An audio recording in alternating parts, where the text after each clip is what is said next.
كما عودناكم على قناتكم كوارث بشرية وطبيعية برصد كل ما هو جديد، اليوم معكم في الجزائر وبعد جفاف لأشهر أمطار وسيول تغرق الشوارع بعد عاصفة بردية استمرت لأيام. طبعا تسببت التقلبات الجوية خلال الساعات الماضية في غلق عدد من الطرق وعرقلت حركة المرور عبر عدة مناطق في ولاية الجزائر.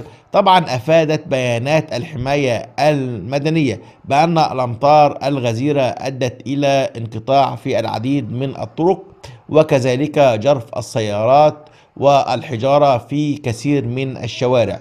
كما شهدت بعض البلاد انهيار تربة في الأماكن دو، ولكن حتى الآن ولله الحمد لم تسجل أي خسائر بشرية. وتحركت طبعا الآن أو تجوب الشوارع عشرات فرق الدفاع المدني لمحاربة أي عطل في الطرق وكذلك نقل المصابين أو كبار السن أو العجزة المحتجزين. أما في بلدة الأبيار فتم التعامل مع مياه الأمطار المتراكمة في كثير من الشوارع، ودعت مصالح الحماية المدنية السكان لتوخي الحذر أثناء التنقل وتجنب المرور في المناطق المنخفضة التي تتجمع فيها المياه، خصوصا مع استمرار هطول الأمطار في الساعات القادمة. طبعا كانت أكثر المناطق المتضررة بالسيول هي المناطق الساحلية أو التي بناحية البحر، وحدث فيها سيول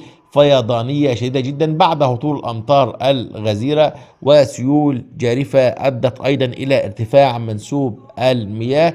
ورصدت العديد من المواقع والصور ما أحدثته من خسائر في الجزائر، ولكن ولله الحمد بحسب بيانات رسمية لم يتم تسجيل أي إصابات حتى الآن، ولكن الخسائر هي في المركبات أو الشوارع أو انقطاع التيار الكهربائي في كثير من المناطق. نسأل الله السلامة للإخوة الأشقاء في الجزائر التي آلمتهم هذه السيول والفيضانات الغزيرة، ولكن كثيرون حمدوا الله لأنهم لم يشاهدوا مثل هذه الأمطار الغزيرة منذ أشهر كثيرة وبعد جفاف، وذلك بحسب خبراء الطقس المتابعين لطقس الجزائر.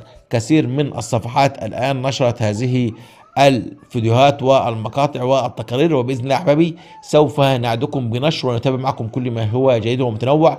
فضل منكم مشاركة هذا المقطع لأحبابكم، وفضل منكم متابعة كل ما هو جديد. لا تنسوا الاشتراك في القناة. أعدكم بنشر كل ما هو جديد ومتنوع سواء في مجال الطقس أو الأخبار وكل ما هو يخص المواطن والوطن العربي. أشكركم والسلام عليكم ورحمة الله.